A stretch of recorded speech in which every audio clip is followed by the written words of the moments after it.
ലോകമാകെ സൗന്ദര്യവർദ്ധക വസ്തുവായി വ്യാപകമായി ഉപയോഗിക്കപ്പെടുന്നത് ഹെയർ ഡൈ ആണ്. എന്നാൽ ഹെയർ ഡൈ കാൻസർ സാധ്യത വർദ്ധിപ്പിക്കാമെന്ന് നീണ്ട കാലമായി പറയപ്പെടുന്നുണ്ട്. ശാസ്ത്രീയ പഠനങ്ങൾ അനുസരിച്ച് ഹെയർ ഡൈയുടെ ഉപയോഗം ബ്ലാഡർ കാൻസറിനും സ്തനാർബുദത്തിനും ലുക്കീമിയ, ലിംഫോമ പോലുള്ള രക്താർബുദങ്ങൾക്കും കാരണമാകാം. ഇതിൽ ഏറ്റവും കൂടുതൽ സാധ്യത ഉള്ളത് ബ്ലാഡർ കാൻസറാണ്.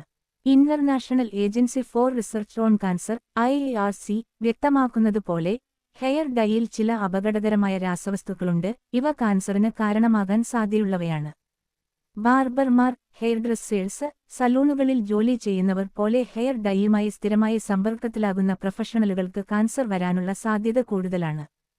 ഹെയർ ഡൈയിൽ അടങ്ങിയിരിക്കുന്ന അമോണിയ, ഹൈഡ്രജൻ പെറോക്സൈഡ്, പാരാഫിനൈൽ എനൈഡിയമീൻ, PPD തുടങ്ങിയ ഘടകങ്ങളാണ് പ്രധാന അപകടകാരികൾ. അമോണിയ തലമുടിയുടെ pH നില ഉയർത്തി പുറംപാളി തുറക്കുന്നു. ഹൈഡ്രജൻ പെറോക്സൈഡ് പിഗ്മെന്റുകളെ വിഘടിപ്പിച്ച് ചായം പിടിക്കാൻ സഹായിക്കുന്നു.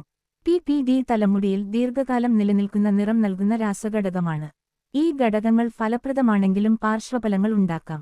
അമോണിയ തലയോട്ടിയിൽ അസ്വസ്ഥത സൃഷ്ടിക്കുകയും ഹൈഡ്രജൻ പെറോക്സൈഡ് അമിതമായി ഉപയോഗിക്കുമ്പോൾ തലമുടിക്ക് കേടുവരുത്തുകയും ചെയ്യാം.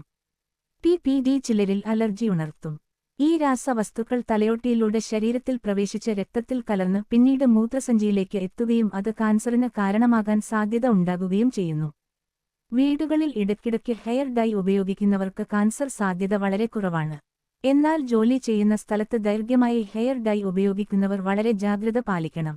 ഗ്ലൗസ് ധരിക്കുക, വായുസഞ്ചാരമുള്ള സ്ഥലത്ത് ജോലി ചെയ്യുക, അപകടകാരികളല്ലാത്ത ഉൽപ്പന്നങ്ങൾ തിരഞ്ഞെടുക്കുക എന്നിവ അത്യന്തം പ്രധാനമാണ്. കൂടാതെ ആരോഗ്യത്തെ സംരക്ഷിക്കാൻ കഴിയുന്ന വിധത്തിൽ അപകടകാരിയായ രാസവസ്തുക്കളുടെ ഉപയോഗവും സമ്പർക്കവും പരമാവധി കുറയ്ക്കാൻ ശ്രമിക്കേണ്ടതാണ്. 1980 മുൻപ് ഹെയർ ഡൈകളിൽ ഉപയോഗിച്ചിരുന്ന ചില രാസങ്ങൾ ഇന്ന് നിരോധിക്കപ്പെട്ടിട്ടുണ്ട്. പുതിയ ഫോർമുലകളിൽ മാറ്റം വരുത്തിയതിനാൽ ഇപ്പോൾ വിപണിയിൽ ലഭ്യമായ ഹെയർ ഡൈകൾ മുൻകാലത്തേക്കാൾ സുരക്ഷിതമാണ്.